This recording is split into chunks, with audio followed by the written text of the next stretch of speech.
वट सावित्री। बरगद के पेड़ पर 7 बार क्यों लपेटा जाता है कच्चा सूत? जानिए इसका धार्मिक महत्व। वट सावित्री व्रत ज्येष्ठ मास की अमावस्या को किया जाता है। यह व्रत विशेषकर सुहागिन स्त्रियों द्वारा अपने पति की दीर्घायु, स्वास्थ्य और सौभाग्य के लिए रखा जाता है। इस दिन महिलाएं निर्जला व्रत करती हैं और वट वृक्ष यानी बरगद के पेड़ की पूजा करती हैं। वट का अर्थ है बरगद का वृक्ष और सावित्री एक पतिव्रता स्त्री की आदर्श छवि है, जिन्होंने यमराज से अपने पति सत्यवान के प्राण वापस लाए थे। बरगद का धार्मिक महत्व। बरगद का वृक्ष केवल एक पेड़ नहीं बल्कि त्रिदेवों का वास माना गया है। जड़ में ब्रह्मा, तने में विष्णु और शाखाओं में शिव का निवास होता है।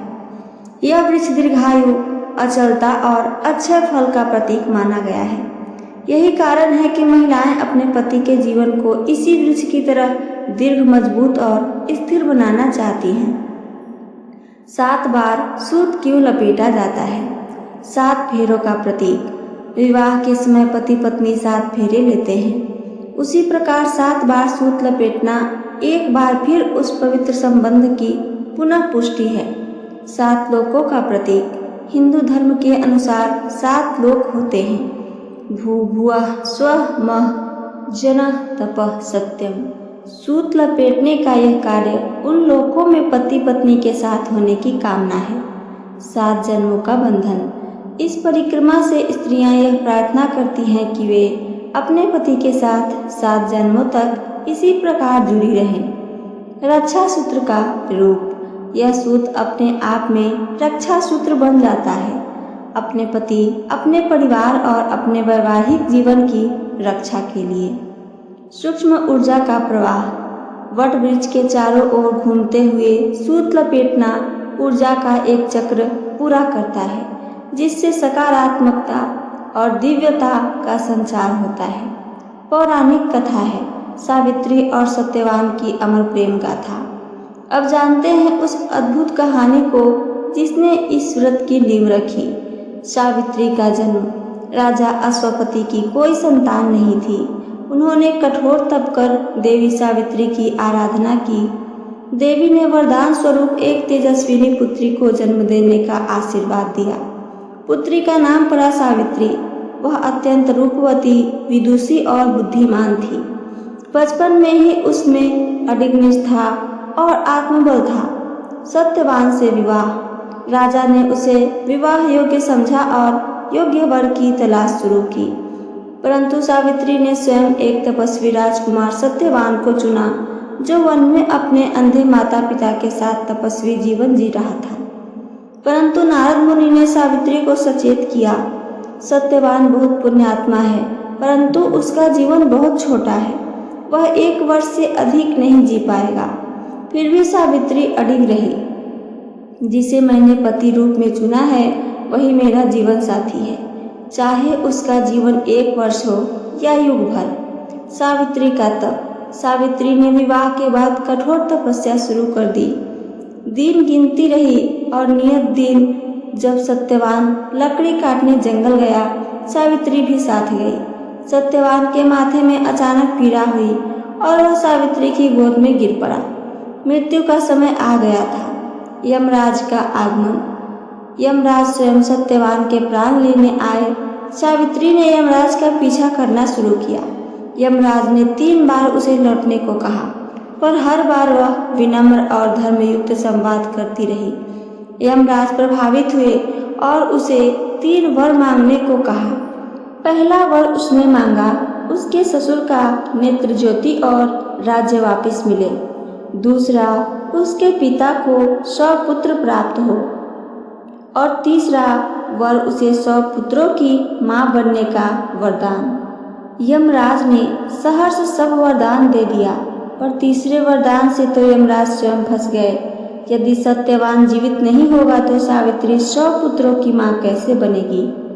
सत्यवान को जीवन दान। सावित्री की बुद्धिमता, धर्मनिष्ठा और पतिव्रता धर्म से प्रसन्न होकर यमराज ने सत्यवान को जीवन दान दे दिया। इस कथा का सार क्या है, आइए आगे जाने। यह केवल एक प्रेम कथा नहीं, बल्कि यह दर्शाता है कि धर्म, दृढ़ संकल्प और सच्ची निष्ठा से मृत्यु जैसे नियम भी बदल जा सकते हैं। वट वृक्ष की पूजा विधि। प्रातःकाल स्नान कर व्रत का संकल्प लें। वट वृक्ष के पास जाकर भूमि को साफ करें, वृक्ष को जल चढ़ाएं, कच्चा दूध, अक्षत, रोली, हल्दी, फल फूल अर्पित करें। फिर कच्चे सूत यानी मौली को लेकर वट वृक्ष की 7 बार परिक्रमा करें।